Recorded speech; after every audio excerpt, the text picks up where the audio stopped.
Je to parta Jakubič, škoda, že už bude pryč. I když se nikdy hádáme, dopustit na sebe nedáme. Na PC už píšem hravě, představit se jdeme právě. Tak přivítejte dnes naši slavnou 4. F.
Dámy a pánové, dovolte, abych vás přivítal u této smutné příležitosti. A to rozloučení se s maturitní třídou 4. S. Jak už to v životě běžné středoškolské třídy bývá, tak i ta naše 4. S si prošla různými úskalími. O problémy jsme rozhodně nikdy neměli. Vždycky bylo co řešit, vysvětlovat a zlepšovat. A když už byly vody naší třídy klidné, tak náš milovaný učitelský sbor neváhal tyto vody rozčeřit nějakou tou nečekanou 14 dní dopředu nahlášenou písemkou. Měli dokonce tu drzost dát písemku těsně před prázdninami nebo těsně po nich. Dovolím si ale tvrdit, že naše třída nebyla až tak běžná. Rozhodně nám lze přisoudit několik nej. Nejvyšší absence. Třídní kniha nám budíš svědkem tomuto našemu úspěchu.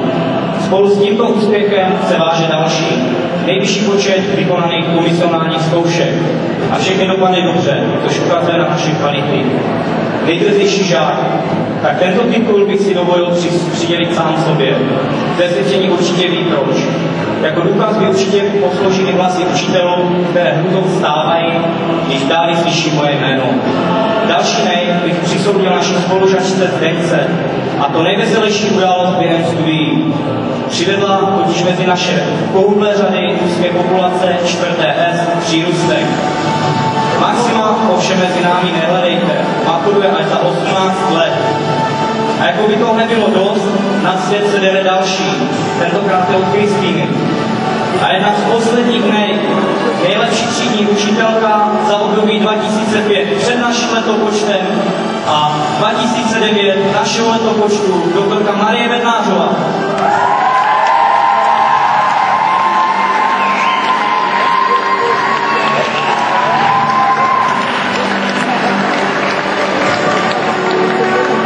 Na co jsme nejvíc pyšní, je náš zkuškovací večírek.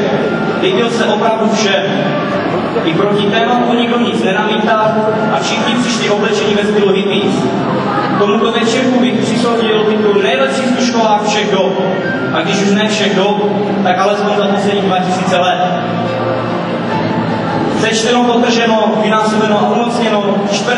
S udělují titul nejnezapomenutelnější třída gymnázia a střední odborné školy, Cielní 410 73801 Frýdek Místek.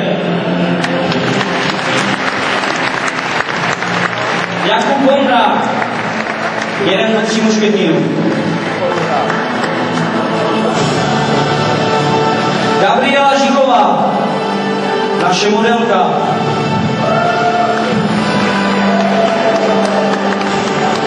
Gabča do rakve hází první ze 4 artefaktů, které charakterizují naši třídu, a to našeho maskota Tigra. Nikola Suchá, naše velká celebrita. Aneta Recmanová, vizážistka a designérka každým soulem. Radka Vyskočilová, myslivec z Bruzovic. Pavla Friedrichová, hradní paní z Hufal. Iva Tybovská, umí žehlit nejen právo, ale i spory. 2740 omluvených hodin za 3 roky a 1 pololetí k tomu. Představte si, kolik omluvených listů by Iva do rakve musela hodit. Veronika Ružičková, ospálá pohodářka. Lucia Truplá, tichá voda Řevinale. Denisa Mohelníková, jediná pravá blondýna ve třídě, ale na hlavě se to nepodepsalo.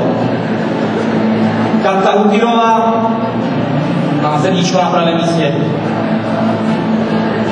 Paní profesorka Marie Bednářová, chtěli bychom se omluvit 3. B, které jsme jim způsobili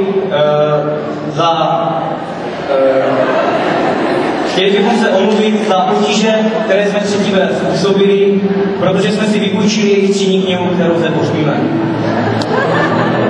Kristýna Mičulková, nastávající maminka. Martina Luchánová, smrkací panenka. Linda Cialovna, palíčák 1. Zdenka Šmačková, naše maminka. Andrea Malá, Andrejka do rakve právě hází 9 dávku taháku, studijní pomůcka, bez kterých by si mnoho studentů nedokázalo představit život na střední škole. Kamila Žiltová, pro Pytlik, všechno zná, všechno ví. Michála Mališová, Dělátka Silník. Jana Tošenová, klidná Rozumbrada. Michaela Vojtíková, klidu holka. Veronika Suchá, má smích, který nikdo nepřeslechne. Veronika Velebová, požárník, který nic neuhasí. Tak takovýchto úplných změných zákonů jsme přečetli snad 1000. Kdybychom si pamatovali alespoň jejich názvy, byl by to velký úspěch. Jiří Brož, gentleman na pravém místě.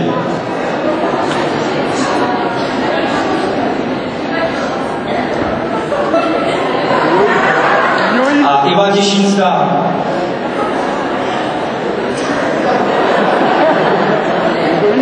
A Tomáš Měchýš, nejvyšší stupeň inteligenční evoluce. Asi se všichni divíte, proč mám v ruce sekeru. Dámy a pánové, dovolte, abych pohřbil tímto válečnou sekeru mezi učitelským sborem a mými spolužáky a hlavně mnou.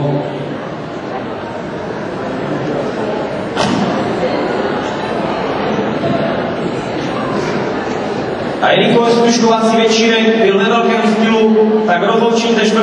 S nemůže být jinak.